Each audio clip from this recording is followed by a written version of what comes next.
कैसे रे भगत तो कूड़ा छे આ દુનિયા कैसे रे ભગત તો કૂડા છે આ દુનિયા कैसे રે ભગત તો કૂડા છે આ દુનિયા कैसे રે ભગત તો કૂડા છે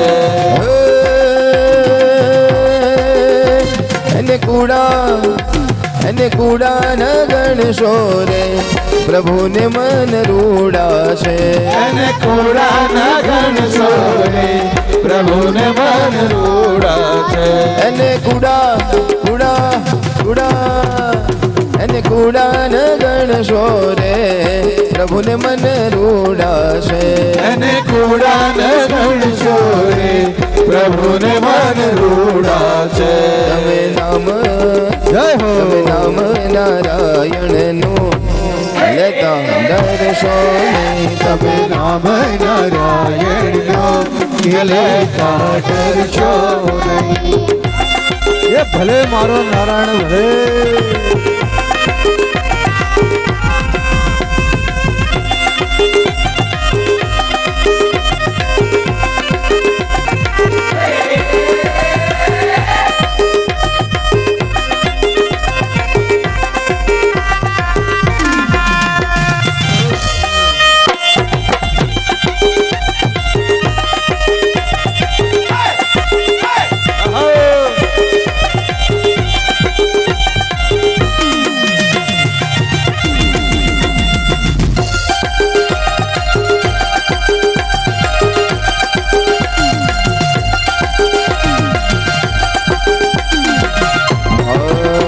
साधु संतो के छे रे भगत भजन थी भव पार छे साधु संतो के छे भजन थी भव पार छे साधु संतो के छे रे भजन थी भव पार छे साधु संतो के छे भजन थी भव पार छे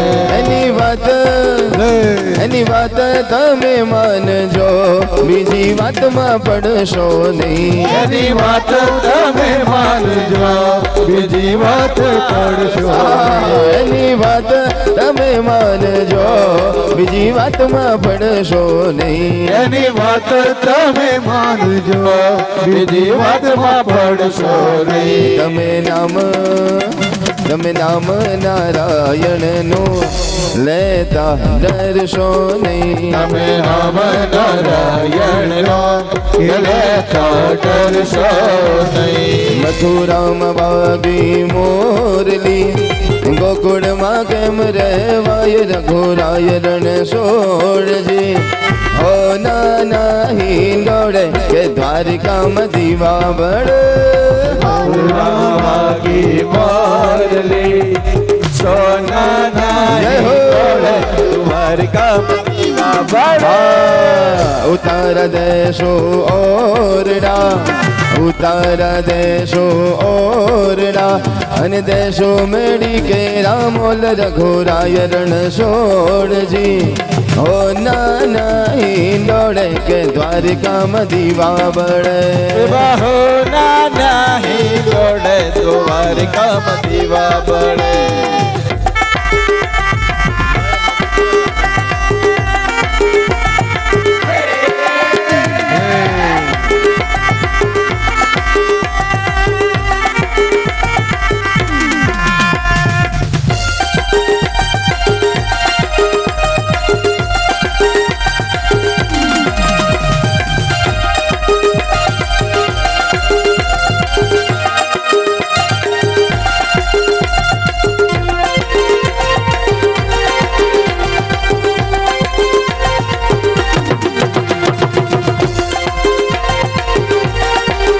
બોલો દ્વારિકાધીશ કી બેઠેલા તાલી પાડજો પાછા ફક્ત 2 મિનિટ જણે જેણી માંગે છે જલરીઓ મારે ગાવું કાનાનું હાલરિયું મારે ગાવું કાનાનું હાલરિયું અરે હા ગોપાલ મંડળ હા રે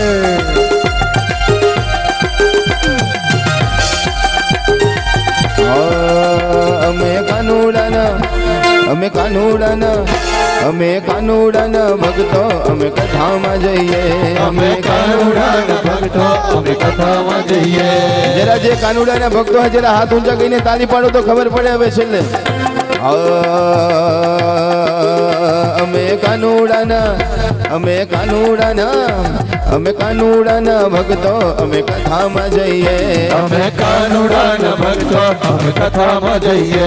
અમે કથામાં જઈએ. અમે સત્સંગમાં જઈએ. અમે કથામાં જઈએ. અમે સત્સંગમાં જઈએ. અમે કથામાં જઈએ. અમે સત્સંગમાં જઈએ.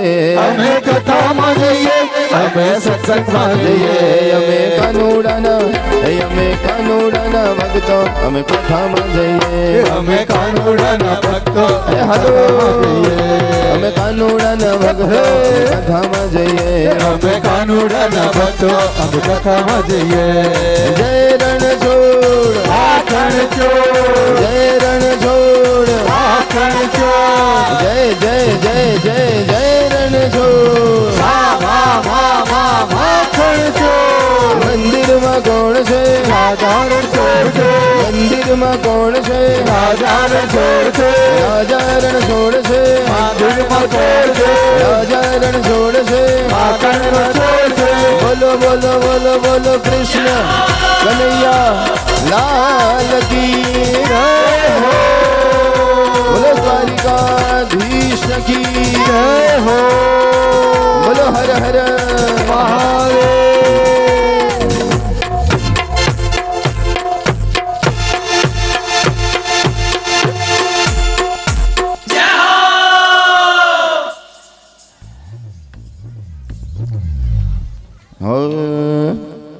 અજમેલજી મહારાજ ભગવાનના નામમાં એટલા બધા મસ્ત બને છે ને આખી દુનિયાને સુંદર મજાનો ભક્તિનો રસ્તો બતાવે છે. આગળ 7મા સ્કંદની અંદર સુખદેવજી મહારાજ અને પરીક્ષિતજી મહારાજ પ્રશ્ન કરે છે કે પરમાત્મા સર્વવ્યાપક છે, બધામાં છે, સરખા છે, તો જગતમાં ક્ષમતા કેમ નથી દેખાતી? ઉંદર છે બિલાડીને મારે છે, બિલાડી કૂતરાને મારે છે, આ બધું કેમ? ત્યારે સુખદેવજી મહારાજ બહુ સરસ મજાની જ્ઞાનની વાત કરે છે ને કહે છે કે પરમાત્માની ક્ષમતા ભાવમાં છે, ક્રિયામાં નથી. જેમ સૂર્યનારાયણનો પ્રકાશ સર્વ ઉપર પડે છે, પછી એ મહેલ હોય કે ઝૂંપડી, ગરીબ હોય કે કોઈ અમીર, આસ્તિક હોય કે નાસ્તિક, બધા ઉપર સરખો પડે છે. તેમ પરમાત્માની દરેકને સમાન ભાવે ભગવાન જોવે છે. પરમાત્માએ દરેકને બુદ્ધિ અને શક્તિ આપી છે અને ભગવાન બેઠો બેઠો બધા મનુષ્યના ખેલ જોયા કરે છે. એટલા માટે કીધું છે કે રામ જરૂખે બેઠ કે સબકા મુજરા લેત, જૈસી જિસકી ચાકરી વૈસા હી ફલ દેત. અને ભગવાનને મારીને તમારી સાથે રહી, વચ્ચે રહી અને આ સમગ્ર લીલા ભગવાન જોયા કરે છે. ભગવાન પોતાના ભક્તો માટે કોઈ પણ રીતે પ્રગટ થઈ શકે છે. એ નિરાકાર પણ છે, ભક્તો માટે એ સાકાર પણ બની શકે છે. તો કે એવી રીતે ભક્તો માટે ક્યારેય ભગવાન સાકાર બનીને આવ્યા હોય એવી કોઈ કથા હોય તો સંભળાવો. ત્યારે સુખદેવજી મહારાજ કહે છે કે હા, ભગવાન ભક્ત માટે અને એમાં પણ ખાસ પ્રહલાદ માટે સ્તંભ ફાળીને એમ કહેવાય કે ભગવાન પ્રગટ થયા હતા. એ સુંદર મજાની કથા સંભળાવું છું. એમ કરીને સરસ મજાની કથામાં મને તમને આગળ લઈ જાય છે. કહે છે કે વરાહ ભગવાને જ્યારે અવતાર ધારણ કર્યો ત્યારે હિરણ્યાક્ષનો નાશ કરે છે ભગવાન. ત્યારે કહેવાય કે એની માં જે દીતી છે એને ગમ્યું નહીં, એટલે હિરણ્યાક્ષનો બીજો ભાઈ છે હિરણ્યકશ્યપુ, એને કહે છે કે તારા ભાઈને ભગવાન નારાયણે વરા સ્વરૂપ ધારણ કરીને માર્યો છે, માટે તું એનું વેર લે. માટે કહે છે કે માં હા, પણ એના માટે શક્તિ જોઈએ. માટે બ્રહ્માજીનું તપ કરવા માટે જાય છે. બ્રહ્માજીનું તપ કરવા માટે ગયો. એ જ વખતે એની જે પત્ની કયાધુ છે એના ગર્ભની અંદર બાળક હતો. ઇન્દ્રને થયું કે આ પોતે હિરણ્યકશ્યપુ તો આટલો ભયંકર છે, એના ઘેર જો બીજા બાળકનો જન્મ થશે એ પણ ભયંકર થશે. માટે બાળક જન્મે એના પહેલાં એને મારી નાખું. માટે કયાધુને પોતે વિમાનમાં લઈ જાય છે અને એના બાળકને મારવાની કોશિશ કરે છે. પણ એ વખતે નારદજી ત્યાં આગળ આવી જાય છે અને કહે છે કે આ બાળકને શું કામ મારે છે? તો ઇન્દ્રએ કીધું કે આ બાળક પણ મોટો અસુર બનશે ને પાછળથી આપણે હેરાન કરે એના કરતાં નાનો છે મારી નાખીએ. તો કીધું કે એવું ન કરાય, એક કામ કરો, આ બાળકને તું મારી પાસે મોકલ.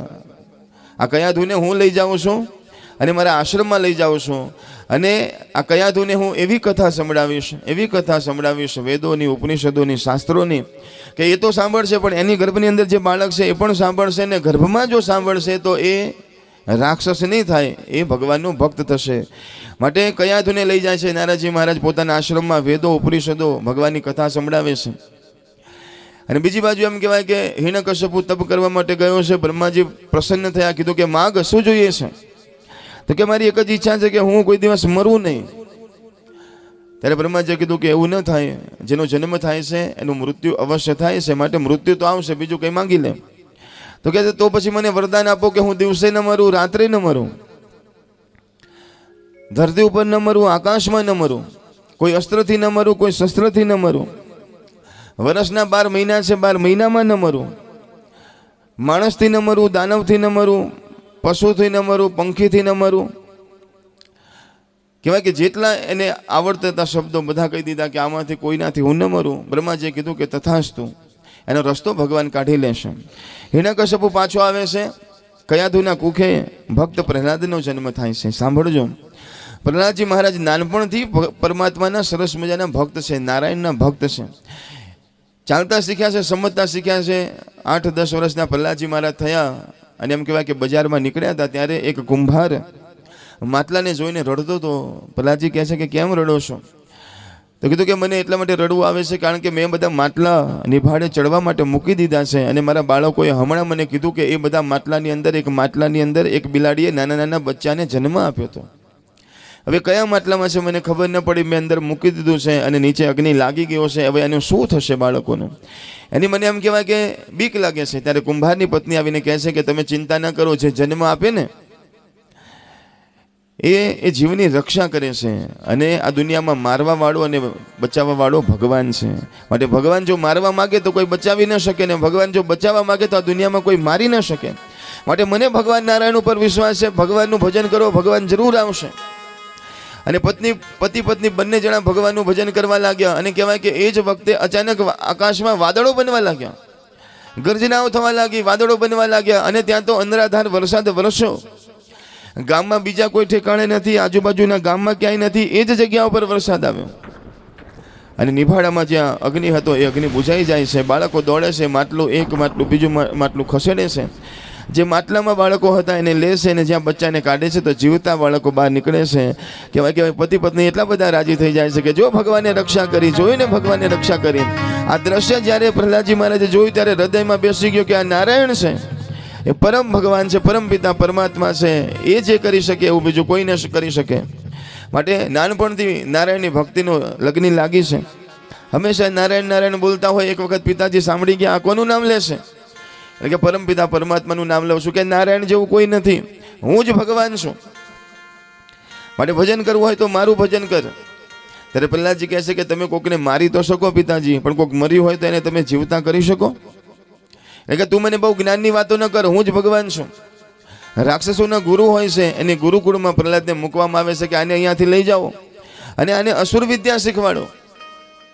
પ્રહલાદજીને અસુર વિદ્યા શીખવાડવા માટે મોકલે છે. જે મારવાનું કેવી રીતે, લોકોને હેરાન કેવી રીતે કરવાના, એ બધી શિક્ષા આપવામાં આવતી હતી. પ્રહલાદજી એમાંથી કંઈ શીખતા નથી ને ઉપરથી ગુરુજીને ઉપદેશ આપે છે કે બીજાને મારવામાં, બીજાનું ખરાબ કરવામાં પહેલું આપણું ખરાબ થાય છે. માટે કોઈ દિવસ કોઈ હિંસા ન કરવી જોઈએ. પ્રહલાદજી મહારાજ સુંદર મજાનો ભક્તિનો ઉપદેશ આપે છે. ગુરુ મહારાજ કહે છે કે અમે બધું સમજીએ છીએ પણ અમારું કામ જ આ છે કે અમારે આ બધું કરવું પડે. એક દિવસ ગુરુજી બહાર ગયા હતા અને પ્રહલાદજીને કીધું કે થોડી વાર બધા બાળકોને તમે ભણાવો. પ્રહલાદજીએ કીધું કે બહુ સારું. પ્રહલાદજી ઊભા થઈને બધા બાળકોને કહેશે કે આ દુનિયામાં લેવા જેવું જો કોઈ હોય ને તો ભગવાનનું નામ છે. માટે મધુર નામ મને અતિશય પ્રિય છે. માટે તમે બધા પણ ભગવાનનું નામ લો એમ કહી અને સુંદર મજાના ભગવાનના નામ બધા બાળકોને લેવડાવે છે. એ જ વખતે એમ કહેવાય કે એના પિતા ત્યાં ગાડી આવી જાય છે. અરે પ્રહલાદ, તું આ શું કરે છે? તને અહીંયા મેં અસુર વિદ્યા શીખવાડવા માટે મોકલ્યો છે, શીખવા માટે મોકલ્યો છે ને તું તો બીજાને ભગવાનની વિદ્યા શીખવાડે છે. ગુરુજી ઉપર એટલા બધા ક્રોધ કર્યો. કીધું કે જો બીજી વાર આવું દ્રશ્ય જોયું છે ને તો તમને અહીંયાથી કાઢી મૂકીશ. કીધું કે માફ કરજો મહારાજ, માફ કરજો. ઘણા દિવસો પ્રહલાદજી ગુરુકુળમાં રોકાય છે, પોતાના પિતાને ઘેર આવે છે. મહેલની અંદર એમ કહેવાય કે પ્રહલાદજી આવ્યા છે. પિતાજીએ કીધું કે બેટા આવ્યો, મને બહુ આનંદ થયો, કેટલા દિવસે તને જોયો, બેટા તું શું શીખીને આવ્યો છે? ત્યારે પ્રહલાદજી મહારાજે કીધું કે હે પિતાજી, હું શીખીને આવ્યો છું કે આ દુનિયાનું સર્જન જેને કર્યું છે, એનું પાલન જે કરે છે, એનું પોષણ જે કરે છે, બીજું કોઈ નહીં, એ ભગવાન નારાયણ છે. અને એના જેવું બીજું આ દુનિયામાં કોઈ નથી. અને એ નારાયણને રાજી કરવા હોય તો નવધા ભક્તિ છે, એ નવધા ભક્તિથી ભગવાન રાજી થાય. અને નવધા ભક્તિનું સુંદર મજાનું વર્ણન કરે છે. કહેવાય કે હિરણ્યકશ્યપુ એટલા બધા ક્રોધાયમાન થાય છે, એટલા બધા ક્રોધાયમાન થાય છે કે મારે આ દીકરો જોતો જ નથી, મારી નાખો આને. કહેવાય કે એને તમે લઈ જાઓ અહીંયાથી, એના શરીર ઉપર સાંકળો બાંધો ને એને દરિયામાં નાખી દો. લઈને જાય છે, સાંકળો બાંધે છે, દરિયામાં નાખે છે, પણ સાંકળો બધી તૂટી જાય છે. પ્રહલાદજી પાછા આવે છે. અરે તું પાછો આવ્યો, એક કામ કરો, આને અહીંયાથી લઈ જાઓ, ઉપર ડુંગર ઉપર લઈ જાઓ ને ડુંગર ઉપરથી નીચે ફેંકી દો, મને ના જોઈએ.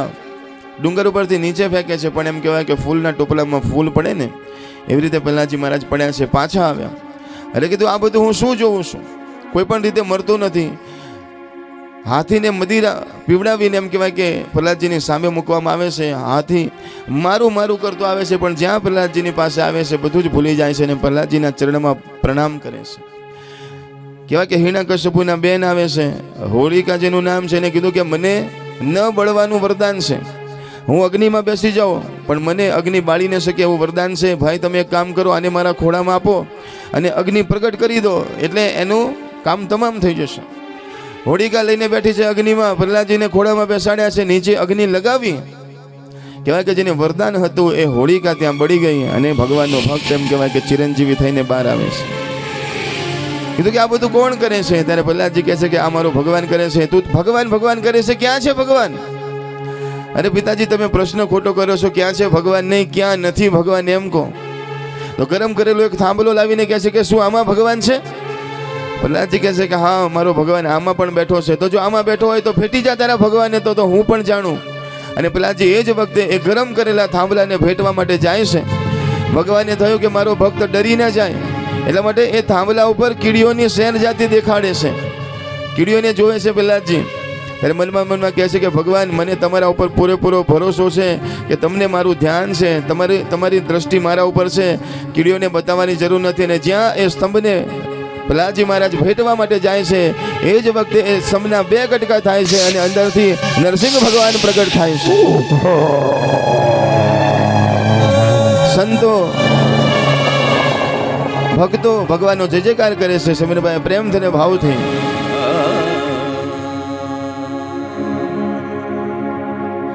બોલો નરસિંહ ભગવાન કી જય હો, બોલો નારાયણ ભગવાન કી જય હો.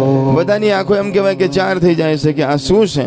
અંતે એમ કહેવાય કે નરસિંહ ભગવાન જ્યારે પ્રગટ થયા એના પિતાને પોતાના ખોળામાં લે છે અને એમ કહેવાય કે એ જ વખતે એને મારવા માટે તૈયાર થાય છે. ઉમરામાં જઈને બેઠા છે કે બોલ તું કહેતો હતો કે ઘરમાં ન મરું બહાર ન મરું, તો આ ઘરમાં છે કે બહાર? તો કે હું ઘરમાં નથી, બારે નથી, હું તો ઉમરામાં બેઠો છું. તો કે હું મનુષ્ય છું કે પશુ છું? તો કે હું મનુષ્ય પણ તમે મનુષ્ય પણ નથી, તમે પશુ પણ નથી, તમે તો નર અને સિંહ છો. કે ત્યાં કીધું હતું કે અસ્ત્રથી ન મરું, શસ્ત્રથી ન મરું. તો બોલ મારા હાથમાં શું છે? કે તમારા હાથમાં અસ્ત્ર પણ નથી, શસ્ત્ર પણ નથી, તમારા નખ જ અત્યારે શસ્ત્ર જેવા બની ગયા છે. બોલ તું આકાશમાં છે કે ધરતી ઉપર છે? કે નથી આકાશમાં, નથી ધરતીમાં, હું તો તમારી ગોદમાં છું. બોલ 12 મહિનામાં અત્યારે કયો મહિનો ચાલે છે? ત્યારે કીધું કે 12 મહિનામાં એકય મહિનો નથી ચાલતો, અત્યારે અધિક મહિનો ચાલે છે. અને એમ કહેવાય કે ગમે તેટલું એને પ્રયાસ કર્યો પણ છેલ્લે અંતે ભગવાન નૃસિંહ હિરણ્યકશ્યપનો નાશ કરે છે અને ચારે બાજુ ભક્તની જય જયકાર થાય છે. બોલો ભક્ત પ્રહલાદ રાજી મહારાજ કી જય હો. કહેવાય કે ભગવાન પધાર્યા ખરા પણ ભગવાનને એટલો બધો ક્રોધ ચડ્યો છે, એટલો બધો ક્રોધ ચડ્યો છે, ક્રોધ શાંત નથી થતો. દેવી દેવતાઓ સ્તુતિ કરીને થાક્યા કે ભગવાન કાર્ય પૂરું થઈ ગયું છે, હવે તમે શાંત પડો, પણ શાંત નથી પડતા. અંતે સંતો કહે છે કે પ્રહલાદજીને કીધું કે તમે જાઓ અને ખોળામાં બેસી જાઓ. અને જ્યાં પ્રહલાદજી જઈને ખોળામાં બેઠા તો પ્રહલાદજીને ચાટવા લાગ્યા છે, ભગવાન ચાટવા લાગ્યા છે. ધીરે ધીરે કરતા ક્રોધ શાંત થયો છે. આવી અદ્ભુત કથા ભાગવત કથામાં મને ને તમને પ્રેરણા આપે છે કે ભગવાનની ભક્તિનો કેટલો મહિમા છે. આવી ભક્તિ મારીને તમારી પણ જાગે એવી ભગવાનને પ્રાર્થના કરીએ 2 મિનિટ માટે.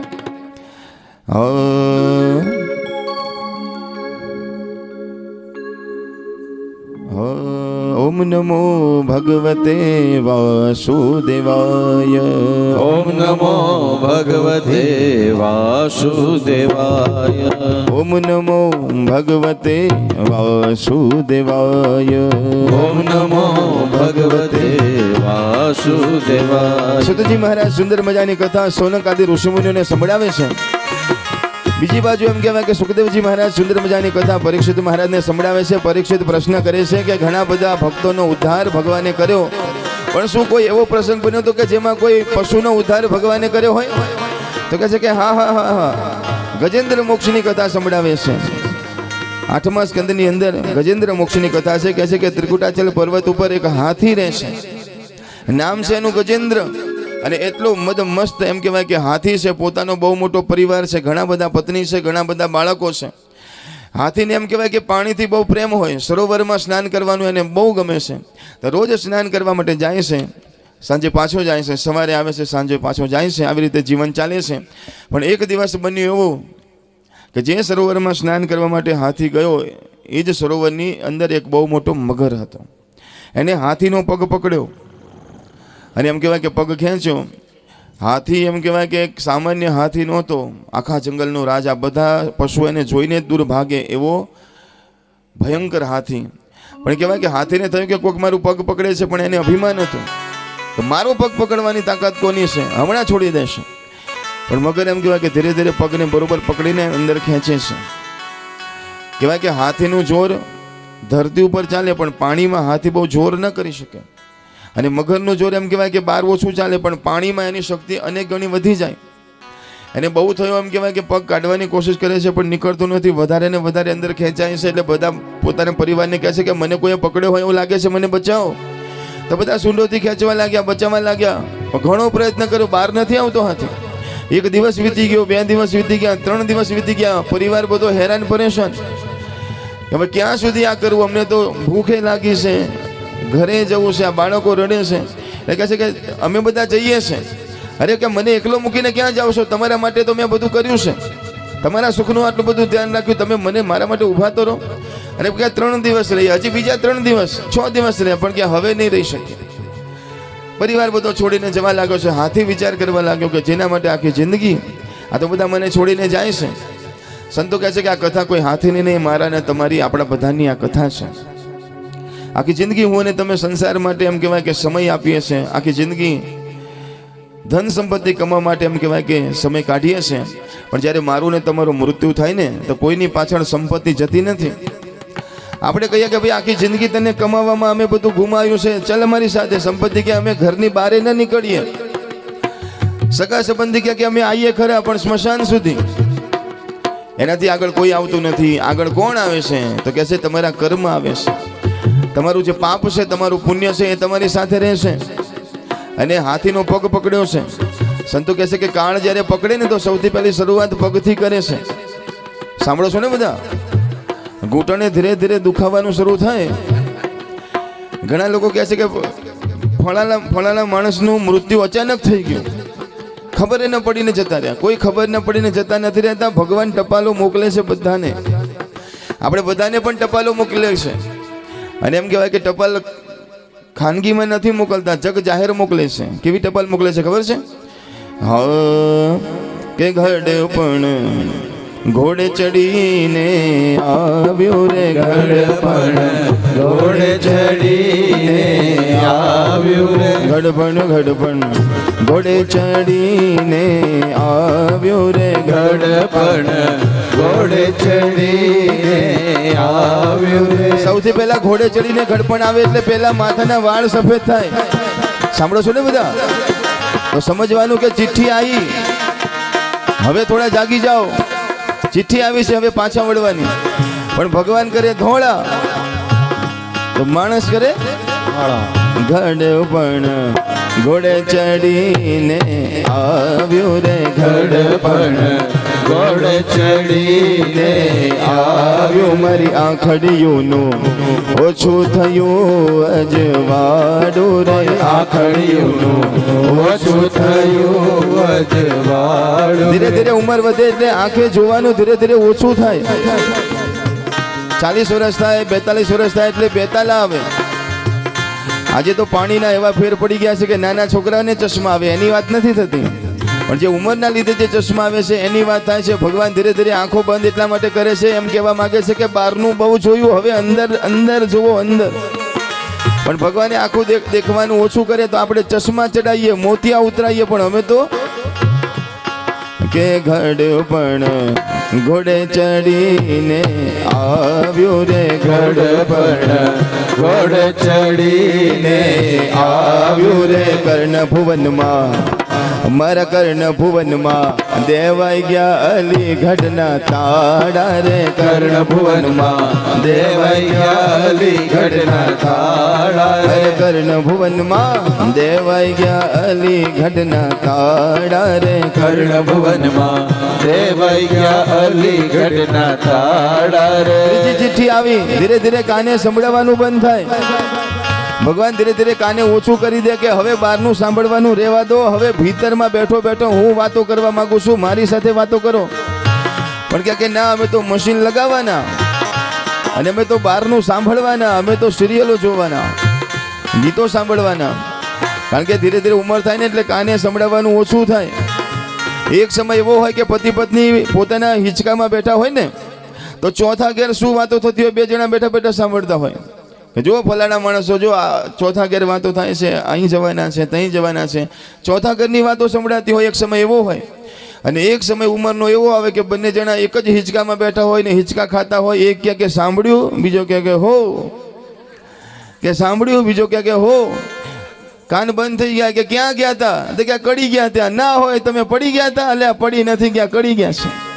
અરે કર્ણ ભુવનમાં દેવાઈ ગયા અલી ઘડના તાળા રે, કર્ણ ભુવનમાં દેવાઈ ગયા અલી ઘડના તાળા રે. તોય ન લીધું, મેં તો તોય ન લીધું નારાયણનું નામ રે, તોય ન લીધું નારાયણનું નામ રે. માટે લઈ લેજો. જેને ન લીધું હોય એને પછતાવો થશે, પણ હું ને તમે તો ભગવાનનું નામ લેવા માટે બેઠા છે. ગજેન્દ્ર પોકાર કરે છે કે હવે આ દુનિયા મારું સાંભળશે નહીં. ગયા જન્મનો ભક્ત હતો ભગવાન નારાયણનો, એટલે નારાયણનું સ્મરણ થયું છે. એ જ સરોવરમાંથી કમળ ઉપાડે છે અને કહે છે કે હે પ્રભુ, હે નારાયણ, હે ગોવિંદ, મારી રક્ષા કરવા માટે આવો. અને ત્યાં તો ભગવાન ગરુડ ઉપર બિરાજમાન થાય છે અને આવે છે અને સુદર્શન ચક્ર છોડે છે, મગરને મારે છે, મગરનો ઉદ્ધાર કરે છે, ગજેન્દ્ર હાથીને બચાવી લે છે. બોલો ભક્ત વત્સલ ભગવાન કી જય હો. પણ ઘટના બહુ જબરજસ્ત બની. હાથી ખીજાયો કે ભગવાન આ તમે શું કર્યું? તો કે શું થયું? તો કે તમે તો પેલાને વિમાનમાં બેસાડીને તમારા ધામમાં મોકલી દીધો. મેં તમને બોલાવ્યા, મારા માટે આવ્યા, તો તમારે પહેલા મારો ઉદ્ધાર કરવો જોઈએ, તમારા ધામમાં મને મોકલવો જોઈએ કે આ મગરને? ત્યારે ભગવાને કીધું કે તે કોના ચરણ પકડ્યા છે? સાંભળજો બધા. તો હાથી કહે છે કે મેં તમારા ચરણ પકડ્યા છે. અને કે મગરે કોના ચરણ પકડ્યા હતા? કે મગરે મારા ચરણ પકડ્યા હતા. ત્યારે ભગવાન કહે છે કે મારો નિયમ છે કે મારા ચરણ પકડે એનો ઉદ્ધાર પછી કરું છું, પણ મારા ભક્તના ચરણ પકડે ને એનો ઉદ્ધાર હું પહેલા કરું છું. એટલા માટે એનો ઉદ્ધાર હું પહેલા કર્યો છું. આ ભગવાનનો નિયમ છે કે કોઈ સંતનો, કોઈ સાધુનો તમે સંગ કરો ને એનો ઉદ્ધાર પહેલા થાય છે. આવી સરસ મજાની ગજેન્દ્ર મોક્ષની કથા મને ને તમને ભાગવત કથાની અંદર મળે છે. આગળ જતાં સમુદ્ર મંથનની સુંદર મજાની કથાનું વર્ણન કરવામાં આવ્યું છે. અને એ જ કથાઓની અંદર એક સુંદર મજાની કથા વામન ભગવાનની કથા છે. કહેવાય કે બલિરાજા એક બહુ મોટો યજ્ઞ કરે છે, અભિમાનમાં ભરાયો છે, સ્વર્ગના સિંહાસન ઉપર બેઠો છે અને બધા દેવતાઓ એમ કહેવાય કે હાલક ડલોક થઈ ગયા છે કે શું કરવામાંથી કોઈ રસ્તો મળતો નથી. એ વખતે ભગવાન વામન અવતાર ધારણ કરે છે અને બાળ સ્વરૂપની અંદર એમ કહેવાય કે પોતે આવે છે અને બલિરાજાનો જે અભિમાન છે એને ભગવાન ઉતારે છે. એ સુંદર મજાની કથા છે. વામન ભગવાનનો જન્મ થયો છે, બલિરાજાનું યજ્ઞ થયો છે અને ભગવાનનો જેવો જન્મ થયો કહેવાય કે માં સરસ્વતી પધારે છે, શિવજી પધારે છે, બધા જ દેવી દેવતાઓ પધારે છે અને વામન ભગવાનનો જય જયકાર કરે છે. બોલો વામન નારાયણ ભગવાન કી જય હો. આપણી વચ્ચે પણ વામન ભગવાન આવી રહ્યા છે. 2 મિનિટ માટે એના દર્શન કરીને પછી આગળ વધીએ. કે વિષ્ણુ વામન થઈને ચાલ્યા રે, વિષ્ણુ વામન થઈને ચાલ્યા રે, વિષ્ણુ વામન થઈને આવ્યા રે, વિષ્ણુ વામન થઈને આવ્યા રે, મટાડવા બીજો ઇન્દ્ર મારવાલા, મટાડવા બીજો ઇન્દ્ર મારવાલા શ્વેત છત્ર શિર પર ધર્યું રે શ્વેત છત્ર શિર પર ધર્યું રે શ્વેત છત્ર શિર પર ધર્યું રે શ્વેત છત્ર શિર પર ધર્યું રે કર્મા કમંડળ માલ મારા વાલા ગરવા કમંડળ હાલ મારવાલા વિષ્ણુ વામન થઈને આવ્યા રે વિષ્ણુ વામન થઈ આવ્યા રે ભલે મારા વાલા ભલે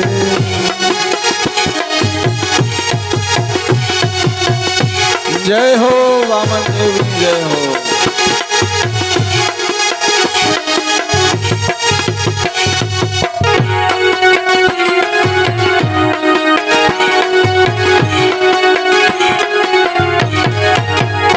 હે મૃગ કચ્છ કાંખમાં શોભતું રે છે કાખમાં શોભતું રે ત્રિપુંડ વાલ વિશાલ મારવાલા ત્રિપુંડ પાલ વિશાળ મારવાલા હે વિષ્ણુ વામન થઈને ચાલ્યા રે વિષ્ણુ વામન થઈને ચાલ્યા રે હે મટાડવા બીજો ઇન્દ્ર મારવાલા મટાડવા બીજો ઇન્દ્ર મારવાલા વિષ્ણુ વામન થઈ ચાલ્યા રે વિષ્ણુ વામન થઈને ચાલ્યા રે બોલે વામન ભગવાન કી જય હો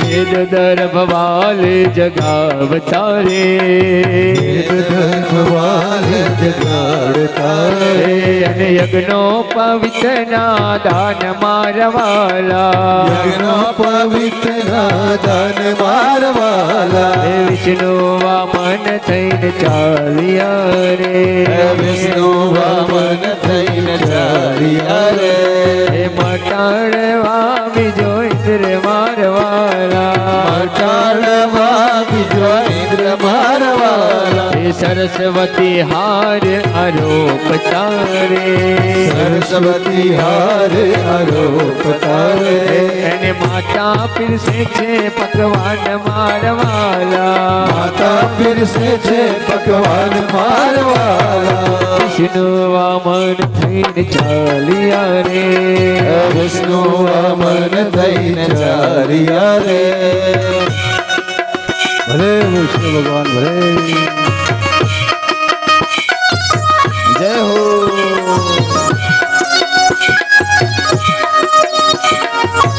આપણને એક સાથે બે બે વામન ભગવાનના દર્શન થાય છે જેના પ્રેમ અને ભાવથી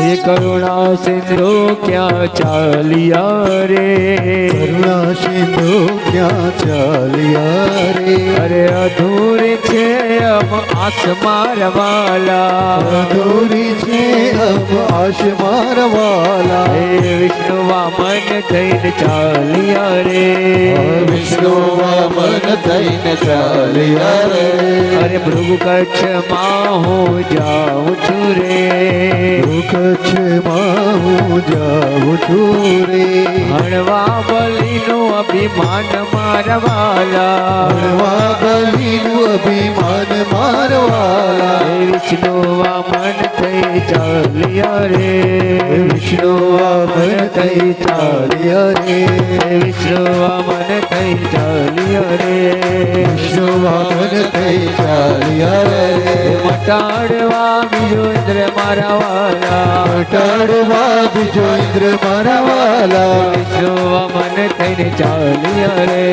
વિષ્ણુ વામન થઈ ચાલ્યા રે વામન નારાયણ નારાયણ હરે હરે વામન નારાયણ નારાયણ હરિ હરે વામન નારાયણ નારાયણ હરે હરે વામન નારાયણ નારાયણ હરિ હરે ओ तेरी राह तक राजा बली बली हरी हरी आहत के राजा बलि बलि हरे हरे नारायण नारायण हरी हरी वामन नारायण नारायण हरि हरे हरि ओम नमो नारायण ओम नमो नारायण हरि ओम नमो नारायण हरि ओम नमो नारायण हरि ओम नमो नारायण ओम नमो नारायण हरि ओम नमो नारायण हरि ओम नमो नारायण वामन नारायण नारायण हरि हरि वामन नारायण नारायण हरि हरि वामन नारायण नारायण हरि हरि वामन नारायण नारायण हरि हरि बोलिए श्री वामन भगवान की जय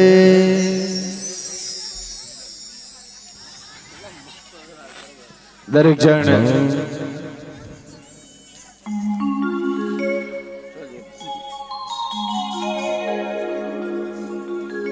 બોલો વામન ભગવાન કી જય હો વામનજી ભગવાન બલિરાજાના યજ્ઞની અંદર જ્યારે પધારે છે ત્યારે મોટા મોટા ઋષિમુનિઓ સંતોની ત્યાં આગળ હાજરી હતી, પણ જ્યારે વામન ભગવાન પધાર્યા ત્યારે એનું તેજ, એનું રૂપ જોઈને એમ કહેવાય કે બલિરાજા ઊભો થઈ જાય છે અને કહે છે કે પધારો બ્રહ્મદેવતા પધારો.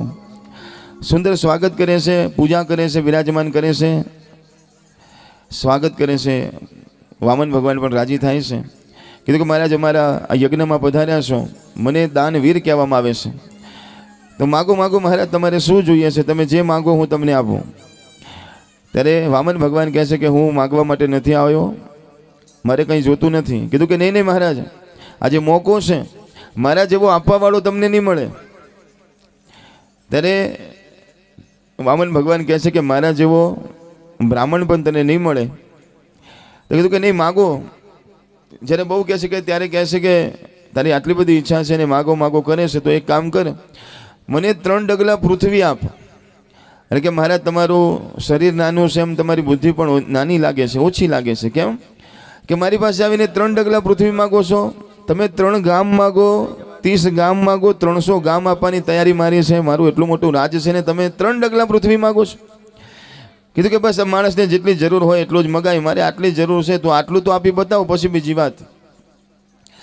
કહે છે કે હજી વિચારી લો, કે કંઈ વિચારવું નથી, 3 ડગલા પૃથ્વી જોઈએ છે.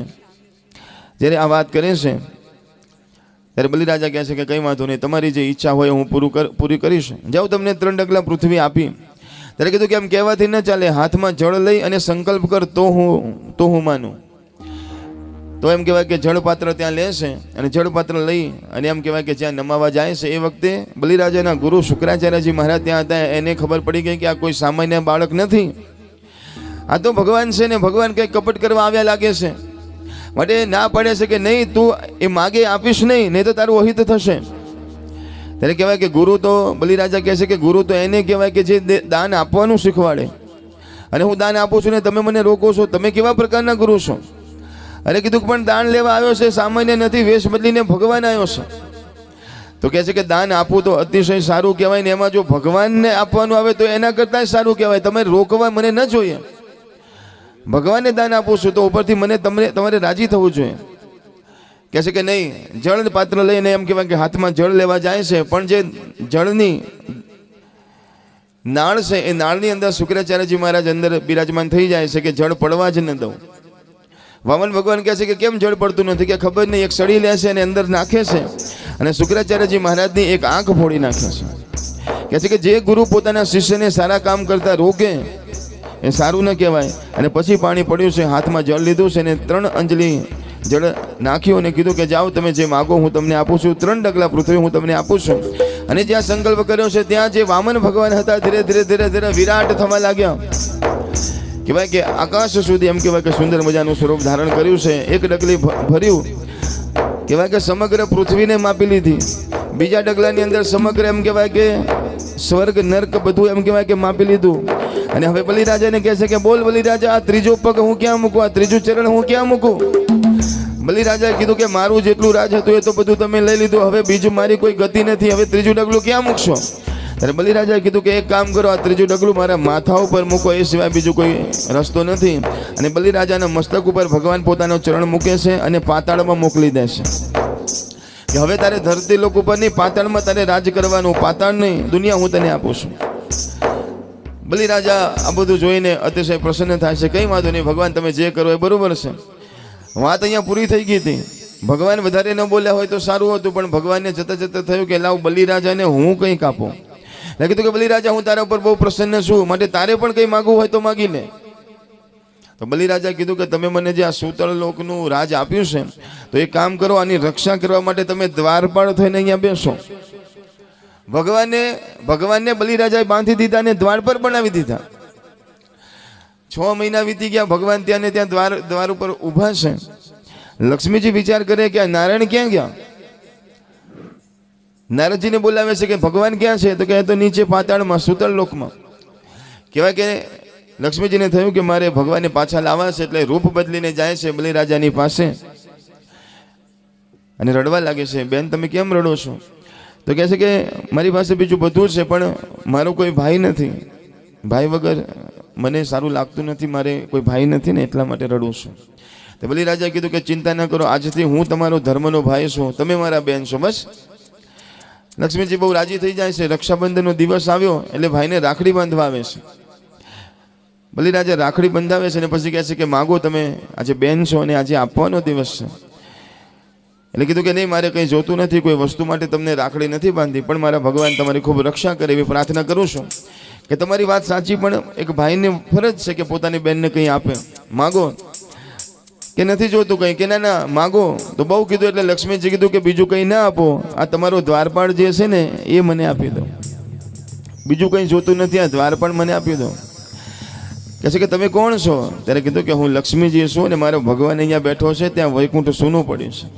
બલિરાજા એમ કહેવાય કે ભગવાનને મુક્તિ આપે છે એમાંથી, અને પોતે લક્ષ્મીજી નારાયણ ભગવાનને લઈ પોતાના લોકની અંદર આવે છે. આવી સુંદર મજાની કથાનું વર્ણન કરવામાં આવ્યું છે. આગળ 9મા સ્કંદની અંદર સૂર્યવંશના અનેક રાજાઓનું એમ કહેવાય કે કથા વર્ણન કરવામાં આવી છે.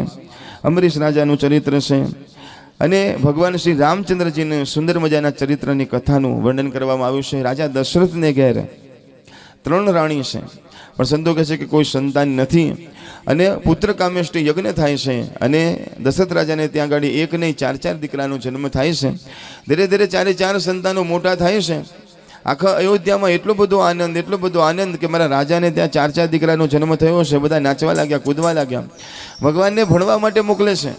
ગુરુકુળમાં ભગવાન ભણવા માટે જાય છે. સુંદર મજાની વિદ્યા પ્રાપ્ત કરીને પાછા આવ્યા છે. ધીરે ધીરે ભગવાન યુવાન થાય છે. કહેવાય કે વિશ્વામિત્ર ઋષિજી ભગવાનને લેવા માટે આવે છે. કૌશલ્યામાં ના પાડે છે કે હું મારા દીકરાને નહીં મોકલું, પણ ત્યાં શંકર ભગવાનની એક વાત યાદ આવે છે કે તમારા દીકરા જશે ત્યારે એકલા જશે અને આવશે ત્યારે પરણીને પાછા આવશે, એટલા માટે વિદાય આપે છે. ભગવાન ઘણા રાક્ષસોને મારતા મારતા અહલ્યાજીનો ઉદ્ધાર કરતા કરતા ભગવાન જનકપુરમાં પહોંચે છે. જનકપુરમાં ધનુષ્ય યજ્ઞ થવાનો હતો, સીતાજીના સ્વયંવરનો પ્રસંગ થવાનો હતો. ઘણા બધા રાજા મહારાજાઓ આવ્યા હતા, પણ કોઈ એમ કહેવાય કે એમાંથી ધનુષ્યનો ભંગ ન કરી શક્યો અને છેવટે ભગવાન ઊભા થયા અને એ ધનુષ્યનો ભંગ કરે છે. ચારે બાજુ આનંદ થાય છે અને અંતે ભગવાન શ્રી રામજીના લગ્ન સીતાજી સાથે થાય છે. અને બધા જ પ્રેમથી ભાવથી સમીરભાઈ શું ગાય છે? રાજા જનક ઘેર માંડવો સહેલડી, રાજા જનક ઘેર માંડવો, હે રાજા જનક ઘેર માંડવો સહેલી, રાજા જનક ઘેર માંડવો. હે આવ્યા મોટા મોટા ભૂપ, આવ્યા મોટા મોટા ભૂપ, રાજા જનક ઘેર માંડવો.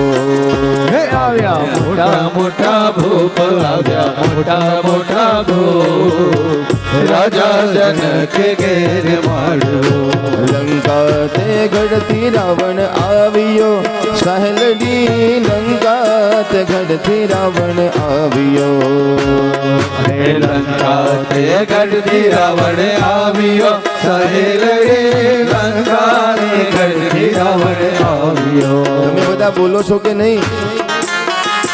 કોઈનો અવાજ નથી આવતો. આવું સરસ મજાનું ભજન ગવાતું હોય તો આમ કેટલો બધો અવાજ આવે, અને એમાં પણ ભજન મંડળના બહેનો બેઠા હોય તો કેટલો બધો અવાજ આવે.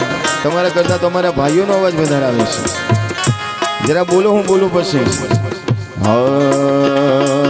રાજા જનક ઘેર માંડવો, સહેલડી રાજા જનક ઘેર માંડવો. રાજા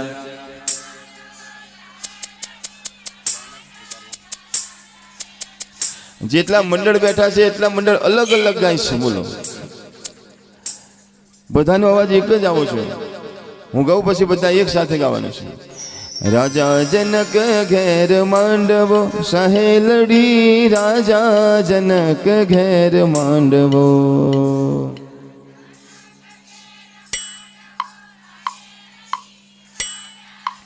એકલા ભાઈઓનો અવાજ આવે. હે આવ્યા મોટા મોટા ભૂપ, આવ્યા મોટા મોટા ભૂપ, રાજા જનક ઘેર માંડવો.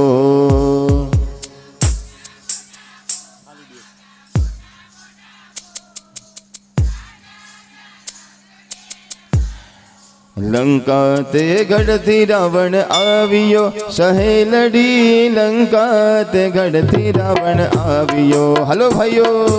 લંકા તે ગઢથી રાવણ આવ્યો, સહેલડી લંકા તે ગઢથી રાવણ આવ્યો. જોયું ને અમારા ભાઈઓનો કેવો અવાજ આવે છે.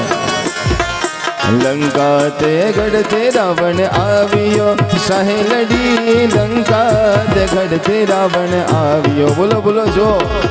લંકા તે ગઢથી રાવણ આવ્યો, સહેલડી લંકા તે ગઢથી રાવણ આવ્યો. સાથે આવ્યો કર્ણ કુંભ, સાથે આવ્યો કર્ણ કુંભ.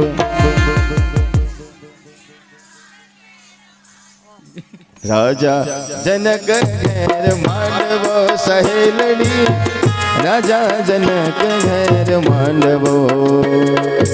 રાજા જનક ઘેર માંડવો, સહેલડી રાજા જનક ઘેર માંડવો. ઘણા બહેનો ગાતા નથી કે આપણે ગઈએ ને પાછું ગળું બેસી જાય તો કઈ વાંધો નહીં, પણ બધાએ બહુ સરસ મજાનું ગાયું. જરા પોતપોતાના માટે જરા તાલી પાડો. હો, બહુ સરસ ગાયું. પાછળ મારા વીવીઆઈપી નહોતા બોલતા, પણ આગળ બધાએ બહુ સરસ ગાયું છે. કહેવાય કે ભગવાનના સુંદર મજાના વિવાહ, રામજીના વિવાહ સીતાજી સાથે થાય છે, લક્ષ્મણજીના વિવાહ ઉર્મિલાજી સાથે થાય છે, ભરતજીના લગ્ન શ્રુતિકીર્તિ સાથે થાય છે, માંડવીજી સાથે થાય છે, અને લક્ષ્મણજીના લગ્ન ઉર્મિલાજી સાથે થાય છે, ભરતજીના લગ્ન માંડવીજી સાથે થાય છે, શત્રુઘ્નજી મહારાજના લગ્ન શ્રુતિકીર્તિ સાથે થાય છે, અને રામજીના લગ્ન સીતાજી સાથે થાય છે. એક સાથે 4 દીકરાના લગ્ન કરીને એમ કહેવાય કે પાછા આવ્યા. કૌશલ્યામાંને એટલો બધો આનંદ, એટલો બધો આનંદ, આખા અયોધ્યામાં બધાને આનંદ હતો કે હવે થશે રામજી રાજા અને અમારી મહારાણી સીતા. પણ મંથરાનું એમ કહેવાય કે મંથરાના વિચાર બદલાય છે, એમાં કંઈ કંઈને સ્પર્શ કરે છે, અને ભગવાનને ગાદી ઉપર બેસવાનું હતું, એના બદલે ભગવાનને 14 વર્ષ વનવાસમાં જવું પડે છે. તો ભગવાન પણ જાય છે, સાથે સાથે સીતાજી પણ જાય છે, લક્ષ્મણજી પણ જાય છે. આ દુઃખને સહન નથી કરી શકતા, એટલા માટે દશરથજી મહારાજ પોતાના પ્રાણ છોડે છે. કહેવાય કે ભગવાન પહેલાં ચિત્રકૂટમાં રોકાય છે, ઘણા બધા સંતોનો આશીર્વાદ પ્રાપ્ત કરે છે. ત્યાંથી ભગવાન પછી પંચવટીમાં જાય છે, ત્યાં ગાડી શૂરપંખા આવે છે. લક્ષ્મણજી એના નાક અને કાન કાપે છે.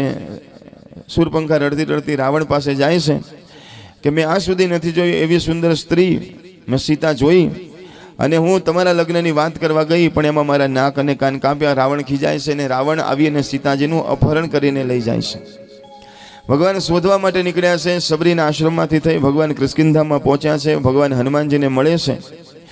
હનુમાનજી મહારાજ કૂદકો મારીને લંકામાં જોવા માટે જાય છે અને કહેવાય કે સીતાજીને સંદેશો આપી સીતાજીનો સંદેશો પાછો લઈને આવે છે.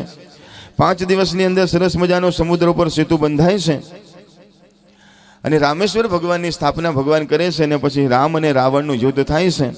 કહે છે કે રામ અને રાવણનું યુદ્ધ કેવું? તો કે રામ અને રાવણનું યુદ્ધ, રામ અને રાવણના યુદ્ધ જેવું યુદ્ધ આજ સુધી થયું નથી. ભગવાન 1 બાણ 2 બાણ નહીં પણ 31 બાણ મારે છે અને રાવણના રામ રમાવી દે છે. રાવણનો અંત કરે છે, પોતાના ધામમાં મોકલી દેશે. આવી સરસ મજાની રામકથાનું વર્ણન કરવામાં આવ્યું છે. ભગવાનના સુંદર મજાના ગુણોનું ગાન કરવામાં આવ્યું છે. આગળ સુખદેવજી મહારાજ કથા કરતા કરતા કહે છે કે હવે હું તમને દસમ સ્કંદની કથાની શરૂઆત કરું છું અને આ કથા ભગવાન કૃષ્ણની સુંદર મજાની કથા છે. કહે છે કે યાદવ કુળની અંદર ભગવાનનો સુંદર મજાનો જન્મ થાય છે, કંસને મારે છે અને ભગવાન દ્વારકાધીશની ગાદી પર બેસે છે. ભગવાનનો જય જયકાર થાય છે. બોલો કૃષ્ણ કનૈયા. તે પરીક્ષિતજી મહારાજે કીધું કે આ તમે શું કર્યું? તો કે કેમ? કે રામજીની કથા તમે સરસ મજાની કીધી, બધા ભક્તોની કથા સરસ મજાની કીધી, ને જે કનૈયાની કથા અમે સાંભળવા બેઠા છીએ એ તો તમે એક ક્ષણની અંદર એમ કહેવાય કે કથા તો બિલકુલ પૂરી કરી દીધી. દ્વારકાધીશ કી જય એમ થોડું ચાલે. કેમ? અરે કે મારે કથા સાંભળવી છે. ત્યારે સુખદેવજી મહારાજે કીધું કે તારી એટલી બધી ઈચ્છા છે? એટલે કે હા. તો કીધું કે ઘણા દિવસ થયા, 3-4 દિવસ થયા, તું ઊભો પણ થયો નથી, પાણી પીધું નથી, નાસ્તો કર્યો નથી, જમ્યો નથી. તો એક કામ કરી લે કે જરા તું ઊભો થઈ જા, આટો મારી આવો, થોડો નાસ્તો કરી લે, જમવું હોય તો જમી લે. પરીક્ષિત મહારાજ કહે કે મારે કંઈ કરવું નથી, મારે ભગવાનની કથા સાંભળવી છે ને હવે તો કનૈયાની કથા છે, મારે ક્યાંય જવું નથી, માટે મને ભગવાન કૃષ્ણની કથા કહો. અતિશય પ્રસન્ન થઈ જાય છે કે જ્યારે શ્રોતા આવો મળ્યો હોય ને ત્યારે વક્તા પણ અતિશય પ્રસન્ન થાય છે. અને એ સુંદર મજાના ભગવાન કૃષ્ણની કથાની અંદર મને ને તમને લઈ જાય છે. સુખદેવજી મહારાજ સુંદર મજાનું વર્ણન કરે છે અને કહે છે કે એ વખતે ચારે દિશાઓમાં એમ કહેવાય કે અનેક દુષ્ટ રાજાઓ પ્રગટ્યા હતા. એમાં કંસ, જરાસંઘ, શલ્ય, શિશુપાલ, દંતવક્ર જેવા અનેક રાજાઓ હતા. સમગ્ર ધરતી એમ કહેવાય કે ત્રાસયુક્ત થઈ ગઈ હતી. ધરતી અકળાવા લાગી હતી. ગાયનું સ્વરૂપ ધારણ કરે છે અને બધા દેવી દેવતાઓ પાસે જાય છે કે અમને આ ભયમાંથી છોડાવો, આમાંથી અમને મુક્ત કરો, અમને પહાડોનો ભાર નથી લાગતો, અમને સમુદ્રનું વજન નથી લાગતું, મોટા મોટા પહાડોનું વજન નથી લાગતું, પણ અમને આવા પાપી પુરુષોનું વજન લાગે છે, માટે અમારો ઉદ્ધાર કરો, અમારો ઉદ્ધાર કરો. બધા દેવી દેવતાઓ ભેગા થાય છે. કીધું કે ભગવાનને આ વિનંતી કરો. તો કહે છે કે ભગવાન ક્યાં છે? તો કોઈએ કીધું કે હાલો વૈકુંઠમાં જઈએ, કોઈએ કીધું કે હાલો ગૌલોકમાં જઈએ. અને ભગવાન મહાદેવજીએ કીધું કે ભગવાન તો હરિવ્યાપક સર્વત્ર સમાના, પ્રેમ તે પ્રગટ હોઈ મેં જાના. હરિવ્યાપક સર્વત્ર સમાના, પ્રેમ તે પ્રગટ હોઈ મેં જાના. હરિવ્યાપક સર્વત્ર સમાના, પ્રેમ તે પ્રગટ હોઈ મેં જાના. હરિવ્યાપક બધા બોલો. સર્વત્ર સમાના, પ્રેમ તે પ્રગટ હોઈ મેં જાના.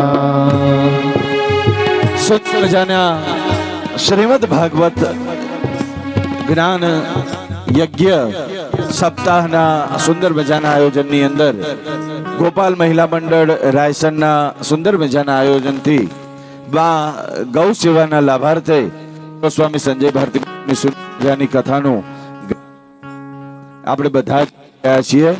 આજના સુંદર મજાના કથોત્સવની અંદર આપણી વચ્ચે અનેક આપણી વચ્ચે પધાર્યા છે.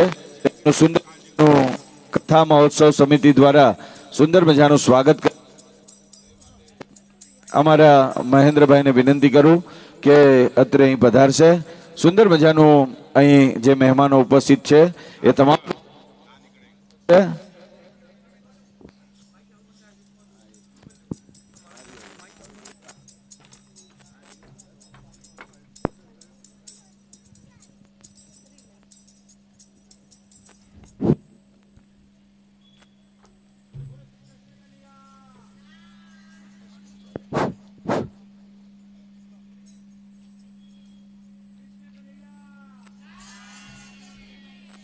વાર બોલો. Hello hello. શ્રીમદ ભાગવત સપ્તાહ જ્ઞાન અંગનો ચોથો દિવસ, 7 દિવસની કથાનો મધ્ય દિવસ. કથા બરાબર મધ્ય સમયે સુંદર રીતે ખૂબ જામી છે. બધાને ખૂબ મજા પડી છે, ખૂબ આનંદ લાગે છે દરેકને. પણ જે આશય, જેના માટે આ કથાનું આયોજન થયું છે કે ભાઈ ગૌ સેવાના લાભાર્થે, તો એને પણ આપણે ન્યાય આપવો જ પડશે. સમય વધુ નહીં બગાડીએ. તો જે નવીન જે દાતાઓ છે એમાં જોઈએ તો સૌથી પહેલાં તો આનંદની વાત એ છે કે ભાઈ આજે પણ આપણે સાથે મળી નાસ્તાનો લાભ લઈશું. અને આજના નાસ્તાના દાતા છે 11,000 રૂપિયા પટેલ વિષ્ણુભાઈ ચંદુભાઈ, ગામ ચરાડા, સામર્થ ગ્રુપ. તાળીઓ પાડી એમને વધાવીશું. આજના પ્રસાદના દાતાશ્રી છે પટેલ ચિરાગભાઈ પ્રવીણભાઈ, ગામ કુક્કરવાડા, તથા પટેલ જસવંતભાઈ, એમનું ગામ છે ટિન્ટોડન મોતીપુરા. તો એમને પણ તાળીઓ પાડી વધાવીશું. આપણે ખૂબ ખૂબ એમનો આભાર માનીશું.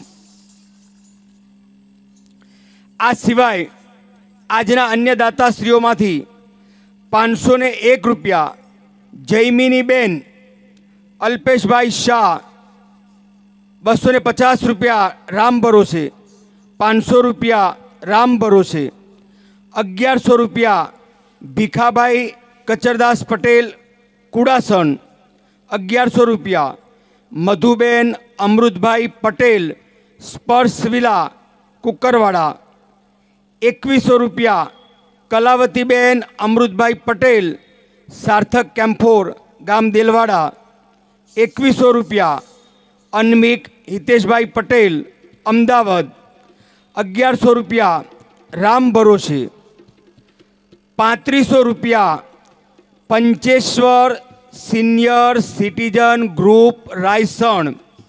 તાળીઓ પાડીશું સિનિયર સિટીઝન ગ્રુપ માટે. 1100 રૂપિયા રાજુભાઈ ગાંડાભાઈ પટેલ જૈનમ બંગલોજ, ગામ આજોલ, 1100 રૂપિયા મુકેશભાઈ કે શાહ ઉર્જાનગર વિભાગ 2,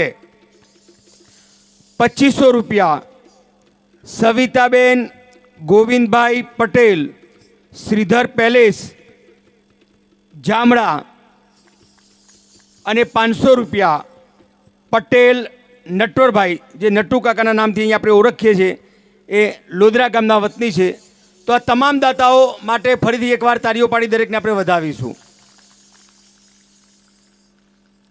હવે આજે જે દાતાશ્રીઓના સન્માન કરવાના છે, હું નામ બોલું એ પહેલાં સ્ટેજ ઉપર આવી અને અહીંયા પોતાનું સ્થાન ગ્રહણ કરશે, બેસશે શાંતિથી, અને પછી જ્યારથી આપણે નામ બોલીએ એ પ્રમાણે એમનું આપણે સન્માન કરીશું. તો જે મુખ્ય જે દાતાઓ છે, હજુ જે મુખ્ય દાતાઓ છે ધીમે ધીમે આપણી સમક્ષ ખુલે છે, ધ્યાન રાખજો. આપણે નામ અગાઉ જણાવ્યા હતા, હજુ રકમ જણાવી નથી અમુક દાતાઓશ્રીની. આજે જે દાતાઓ, જેમાં 51,000 રૂપિયા ભગવતીબેન પ્રવીણભાઈ પટેલ કુકરવાડા, કે જે આજે અને પરમ દિવસે પણ પ્રસાદના પણ દાતા છે. એ જ સાથે જો અહીંયા 51,000 રૂપિયા અને સાથે સાથે બીજા 21,000 રૂપિયા જોશનાબેન જસવંતભાઈ પટેલ ટિન્ટોડન મોતીપુરા, આમનો પણ ખૂબ સહયોગ છે. અને આ ગોપાલ મહિલા મંડળના સક્રિય બહેનો એટલે સભ્યો છે એમના.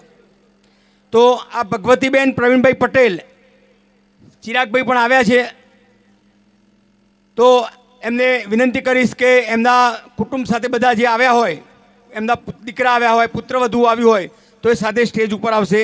એ જ પ્રમાણે જોશનાબેન જસવંતભાઈ પટેલ, એમનો પરિવાર પણ સ્ટેજ ઉપર આવશે. 21,000 રૂપિયા ત્રિવેદી કાશ્મીરાબેન બિપિનભાઈ, તો કાશ્મીરાબેન પણ સ્ટેજ ઉપર આવશે. અને હા, બિપિનભાઈ હોય તો પણ સાથે આવશે. ₹11,000 પટેલ કાંતિભાઈ ભગવાનદાસ, સંત વિહાર ગ્રુપ, હસ્તે અંકિતભાઈ, કેર આયોજા રોડ ઉપરથી.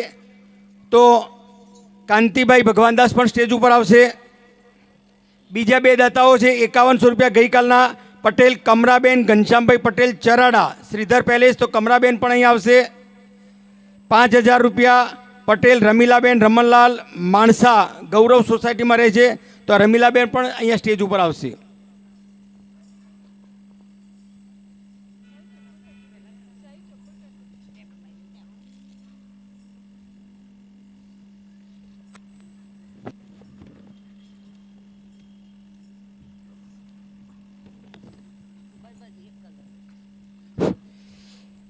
પહેલા ભગવતીબેન અને એમના પરિવારમાંથી તૈયાર રહેશે. બાકીના બેસો શાંતિથી. સોફામાં બે બાજુ શાંતિથી બેસો. પેલી બાજુ પણ સોફા છે. ત્યાં પેલી બાજુ સામે જતા રહો. હાજી.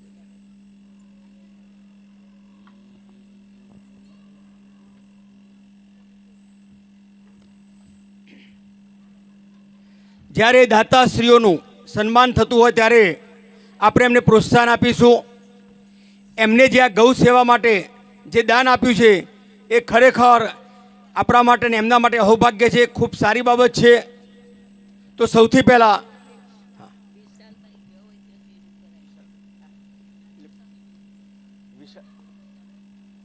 વિશાલભાઈ અને સનીભાઈ, જો મારો અવાજ તમારા સુધી સંભળાતો હોય ને અહીંયા બેઠેલા હોય તો સ્ટેજ ઉપર આવી જશો. વિશાલભાઈ અને સનીભાઈ, ચલો ઊભા થયા છે, આવો.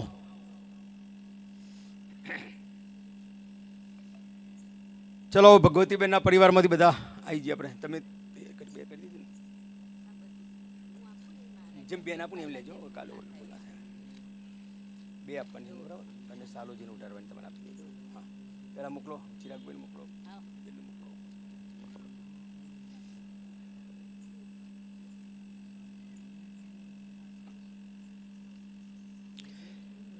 તાળી પાડીશું ભાઈ. ખૂબ ખૂબ ધન્યવાદ આ પરિવારને.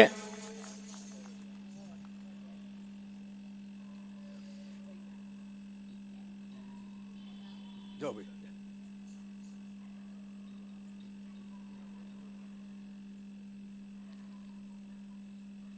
હવે આવી જાઓ બેન.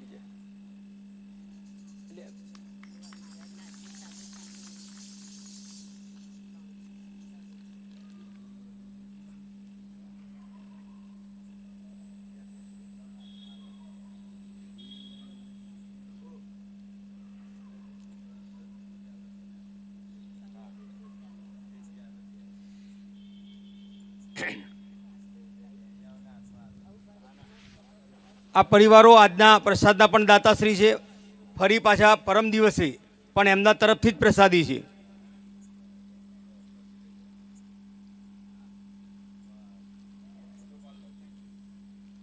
તોથી પડો જાય છે. ઉભા રહો શાંતિ. ત્યાં ઉભા રહો શાંતિ.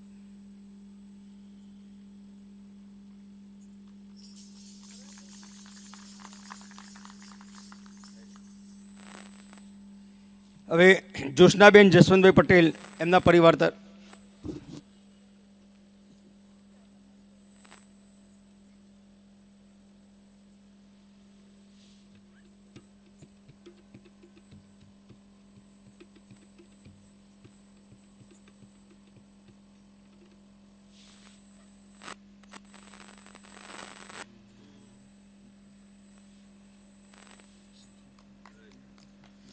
તાળી પાડીશું.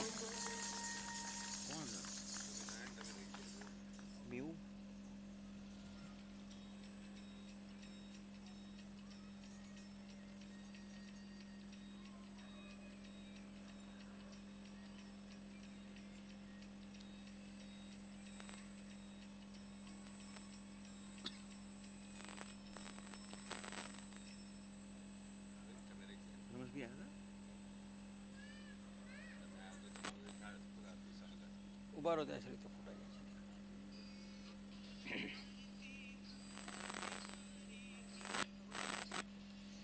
કાશ્મીરા બેન હવે ત્રિવેદી કાશ્મીરાબેન અને જો બિપિનભાઈ હોય તો આવે છે ને ઉપર, હા બોલાવો.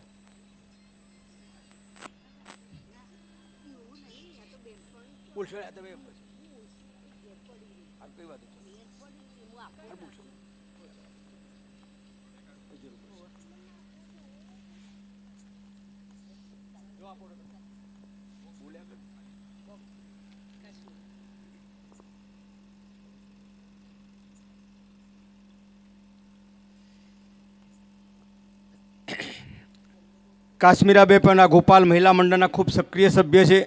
આ કથાના આયોજન માટે એમને પણ ખૂબ યોગદાન આપ્યું છે, ખૂબ દોડાદોડ કરી છે. અહીંથી કંઈ લેવા જવાનું હોય, વ્યવસ્થા કરવાની હોય, દિવસે પણ કંઈ કામકાજ હોય તો સંપૂર્ણ એમની હાજરી હોય છે. તો એમના માટે ખૂબ ખૂબ આભાર.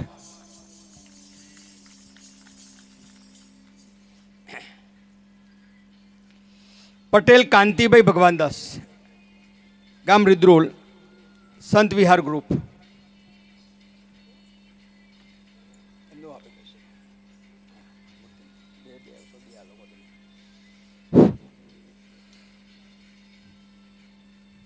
એમને પોતાને ખબર નથી, કથા સાંભળવા આવ્યા હતા, કહ્યું ત્યારે એમને ખબર પડી કે તમારું સન્માન કરવાનું છે, તમારું અહીંયા દાન નોંધાયું છે ગૌ સેવા માટે.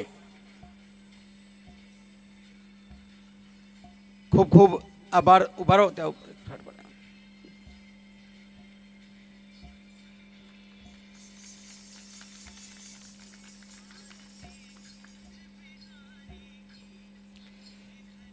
પટેલ કમરાબેન ઘનશ્યામભાઈ પટેલ, ચરાડા, શ્રીધર પેલેસ.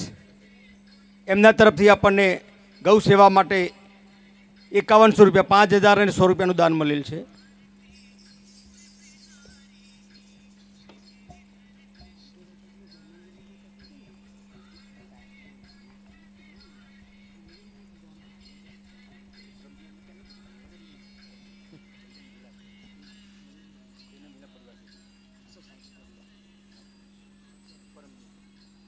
ભાઈ પરમ દિવસનો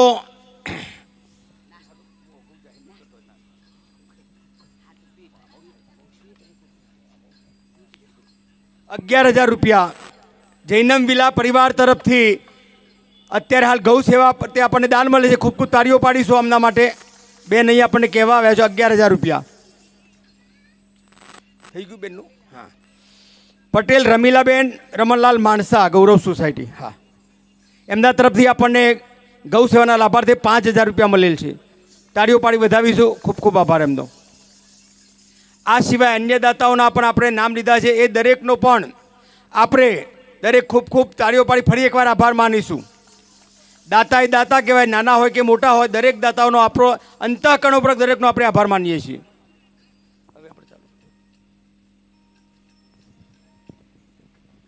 ફરી એકવાર તમામ ભક્તજનોનો આની અંદર સહયોગ આપવા બદલ ખૂબ ખૂબ હૃદયપૂર્વક આભાર.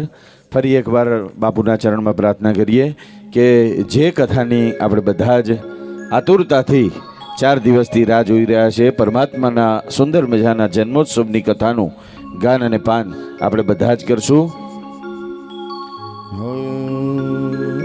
કૃષ્ણ કનૈયા લાલ કી. ચારે બાજુ અસુરોનો આતંક છે અને બધા દેવી દેવતાઓ ભેગા થઈ ભગવાનને પ્રાર્થના કરે છે કે હે પ્રભુ તમે પધારો. અને ભગવાનની પ્રાર્થના પહોંચે છે, ભગવાન આવે છે અને ભગવાન કહે છે કે ટૂંક જ સમયની અંદર આ તમામ અસુરોનો નાશ કરવા માટે હું જન્મ ધારણ કરીશ.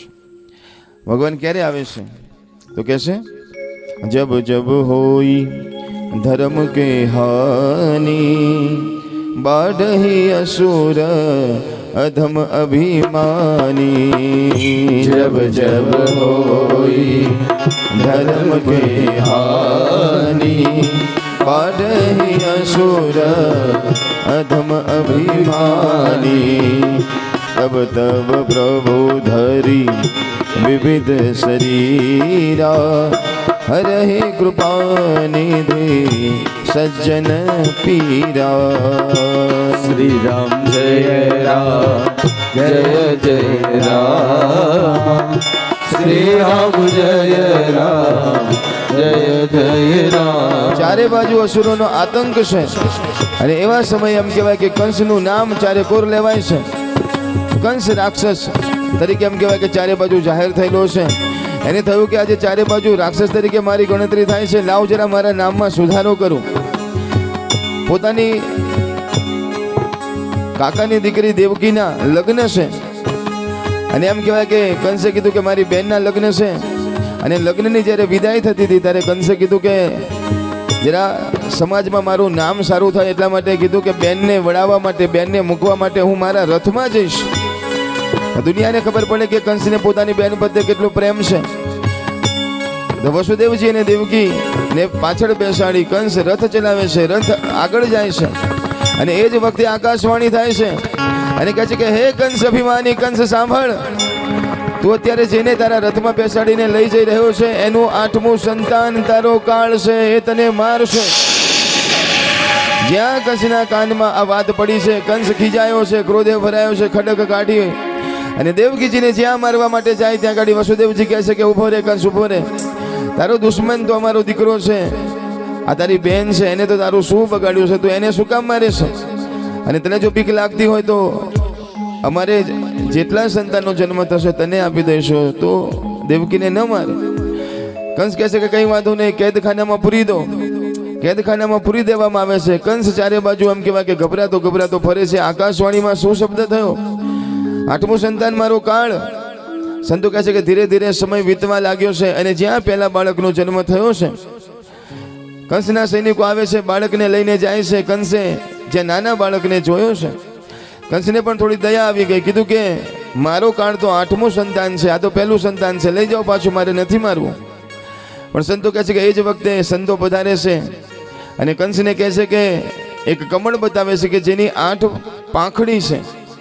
કીધું કે આમાંથી પહેલી કઈ છે ને 8મી કઈ છે? તો કંસ કહે કે આ પહેલી છે. પણ કમળ જ્યારે ફેરવી દે છે તો કહે છે કે આમાં કઈ પહેલી છે હવે કે? કંસ કહે કે આમાં કઈ ખબર પડતી નથી, બધું ગોળ ગોળ છે. તો કે આમાંય બધું ગોળ ગોળ છે. કયો પહેલું સંતાન 8મું બની જાય ને 8મું પહેલું બની જાય, તારો કાળ કોણ બની જાય નક્કી નહીં. એટલે કે તમે કહેવા શું માંગો છો? કે અમે કંઈ કહેવા માંગતા નથી, જે કહેવાનું હતું કહી દીધું. ત્યારે કંસને થયું કે આવું બીકમાં શું કામ રહેવું, એના કરતાં એક સંતાનને હું મારી નાખીશ. તો સંતાનને પાછું મંગાવે છે, ફીત સાથે ભટકાવે છે અને કહેવાય કે સંતાનનો નાશ કરે છે. આમ કરતાં કરતાં કંસે 6 બાળકોને મૃત્યુને ઘાટ ઉતારી દીધા છે. સંતો કહે છે કે ચારે બાજુ હાહાકાર થવા લાગ્યો છે અને 7મા સંતાન તરીકે એમ કહેવાય કે બલરામજી મહારાજ આવે છે. બલરામજી મહારાજ પધારે છે. દેવકીજીને 7મો ગર્ભ રહ્યો છે, જેમાં બલરામજી મહારાજ હતા. ભગવાને કીધું કે બલરામજી આ વખતે તમે આગળ જાઓ, હું પાછળ આવું છું. બલરામજીએ કીધું કે આ વખતે હું પહેલા જઉં છું, તમે પાછળ આવો, કારણ કે લક્ષ્મણ અવતારમાં હું નાનો હતો ને તો અમુક વસ્તુ તમે મને કરવા નથી દીધી, માટે હવે હું પહેલો જઉં છું મોટો બનીને. એટલે બલરામજી પહેલા આવે છે. કહેવાય કે એ જ વખતે યોગ માયાની આજ્ઞા કરવામાં આવે છે અને કહેવામાં આવ્યું કે દેવકીજીને જો 8મો ગર્ભ છે એને તમે ત્યાંથી લઈ જાઓ અને નંદ બાબાને ત્યાં આગળ રોહિણીજી બિરાજમાન છે, એમના ગર્ભની અંદર એને પધરાવવાનો છે. અને યશોદાના ઘરે જ્યારે કન્યાનો જન્મ થશે ત્યારે ભગવાને કીધું કે હું કારાગૃહની અંદર પ્રગટ થઈશ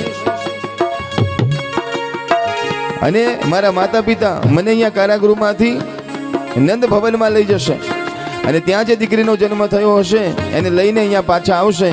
આ બધી લીલા આગળ થવાની છે. અત્યારે તમે જે 7મો ગર્ભ છે એનું સંકર્ષણ કરો અને અહીંયાથી રોહિણીજીના ગર્ભની અંદર એને બિરાજમાન કરો. એ પ્રમાણે કરવામાં આવે છે. પ્રભુની આજ્ઞા પ્રમાણે 7મા ગર્ભને રોહિણીજીના ગર્ભની અંદર પધરાવવામાં આવે છે. કહેવાય કે બલરામજી મહારાજને સુંદર મજાનો બલરામજી મહારાજનો જન્મ થયો છે. ચારે બાજુ જય જયકાર થાય છે. બોલો બલરામજી મહારાજ કી. પણ બલરામજી મહારાજ આંખો નથી ખોલતા, કારણ કે બલરામજી રાહ જોવે છે કે જ્યાં સુધી ભગવાન કનૈયો નહીં આવે ત્યાં સુધી હું આંખો નહીં ખોલું. આ બાજુ કંસ આવ્યો કે 7મા સંતાનનું શું થયું? તો દેવકીજીએ કીધું કે 7મું સંતાન સ્રવી ગયું છે. કંસ બહુ રાજી થઈ ગયો કે જો મારું નામ પડ્યું ને એમ કહેવાય કે મારાથી બીકથી જન્મ લેતા પહેલા જ ભગવાનને શરણ જતો રહ્યો. બીજી બાજુ બલરામજીનો જન્મ થયો છે. બધા બહુ રાજી થયા છે. ગોકુળમાં પણ બધા બહુ રાજી થયા છે કે આ બલરામજી બહુ પુણ્યશાળી છે. એના પગલાથી હવે યશોદા માં તમારા ઘેર પણ લાલો આવશે, તમારા ઘેર પણ લાલાનો જન્મ થશે. બધા જ દોડતા દોડતા સાંડિલ્યજી મહારાજની પાસે જાય છે અને કહે છે કે માં યશોદાના ઘેર દીકરાનો જન્મ થાય એ માટે મહારાજ અમે શું કરીએ? અમારે પણ કંઈક કરવું છે. માં યશોદાના ઘેર દીકરાનો જન્મ થાય એટલા માટે. ત્યારે સાંડિલ્યજી મહારાજ કહે છે કે યશોદાના ઘેર દીકરાનો જન્મ થાય ને એટલા માટે 12 વર્ષથી હું સંતાન ગોપાલ મંત્રનો જાપ કરું છું કે યશોદાના ઘેર બાળકનો જન્મ થાય એ જપ જપું છું અને એનું પુણ્ય બધું યશોદાને આપું છું, નંદ બાબાને આપું છું. માટે તમારે પણ કંઈ કરવું હોય તો એક કામ કરો, તમે પણ નિર્જળા એકાદશી ઉપવાસ કરો.